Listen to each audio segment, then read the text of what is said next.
Hi guys, welcome back. If you're new to my channel, my name is Carmen, welcome.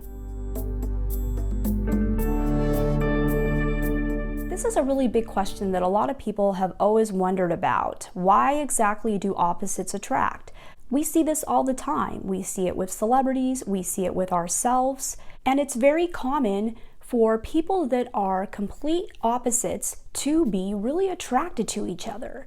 And so this is a really good question because opposites attract, but they don't always last, because I see this a lot, and I wanted to show you guys exactly why opposites attract and why this is so common. Why are people so attracted to people that are so different than them? So there is a spiritual reason behind this, but we have to go back to your childhood to explain it. So as a child, we are developing our identity and we are starting to see things that confirm the way we feel about ourselves, and there are things in our environment that do not confirm the way we feel about ourselves. And so when something happens to us in our environment that doesn't resonate with us and doesn't really feel like it's part of our identity, what we do is we shut that part off. Even if that is an aspect of ourselves, we shut that part of ourselves off and we disconnect it from ourselves. And it becomes a shadow aspect of ourselves. So let me give you an example. Let's say you were a little boy and you, as a child, really liked to bake and you really enjoyed baking cookies and cakes and all kinds of things like that.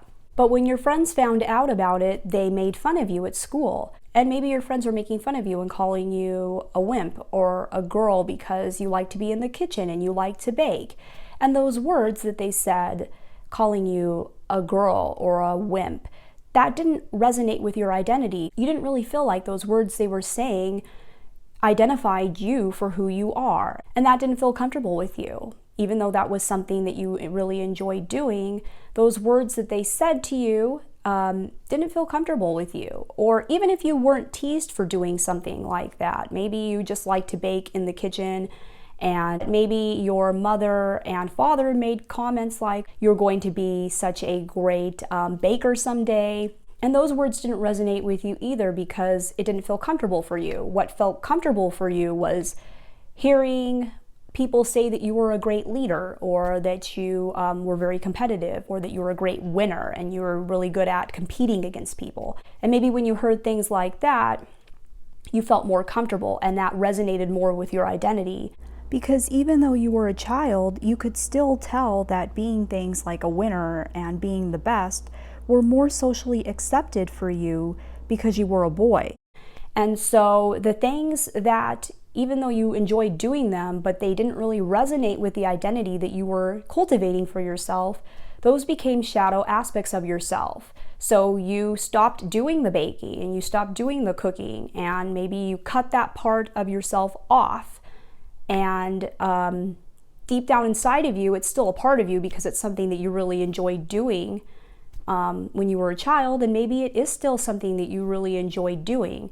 And so these are things that are still a part of us, and they are still a part of our identity, but they are just things that we have cut off from ourselves.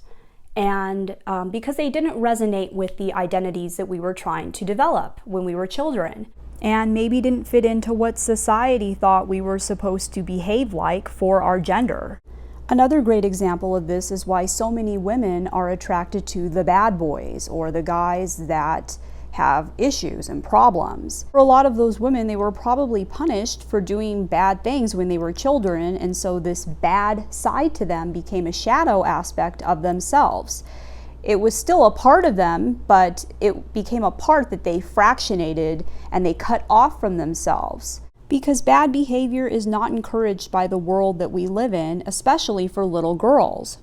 That part got cut off from them and became a shadow aspect of themselves. And so they now look for guys that are the bad boys because that helps their soul to become whole again and complete, because that is the other side to them that they have cut off.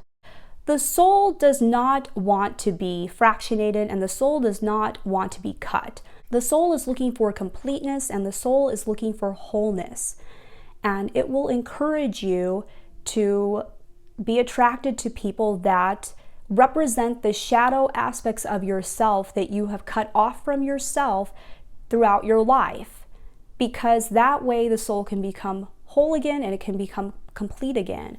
So for instance, if you are a very masculine male and that's what you consider yourself to be and that's part of your identity, but like I said, that baking and cooking was something that you cut off from yourself as a child because it was too feminine and it was something that didn't resonate with the identity that you were trying to cultivate, well, now you might be very attracted to very feminine women and very domestic women, because they represent those shadow aspects of yourself that you cut off sometime during your lifetime. And so it's just a way for the soul to be complete again, because the soul wants to be whole. It doesn't want to be cut off from these things that we subjectively consider to be good or bad. So we put these subjective labels on things like, oh, it's not good to be this way, or it is good to be this way, or we make these subjective labels and we say things are good and bad, but the soul doesn't know that. The soul only sees that that is still a part of itself, and it has a desire and a longing to be whole and connected again to those shadow aspects of itself. And so that is why people are so attracted to people that are the opposite of them, because they are looking for reunion with those shadow aspects of their self that they cut off at a very young age from their identity. And it's a subconscious thing that is happening, going on within you that you are probably not even aware of.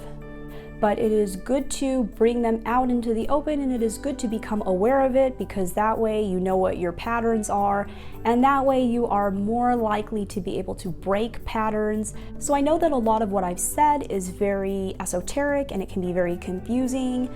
If you have any questions about any of it, you can leave your questions below, and please let me know what your opinion is. And if you have any comments, please leave them below. I want to know what your opinion is. Let me know in the comments below. And if you want to check out my services, I will leave the information to that below. If you liked this video, please give it a big thumbs up. And I would love to have you subscribe and follow me on Instagram and Facebook. I want to thank you so much for watching this video today. I'm sending you light and love. Take care.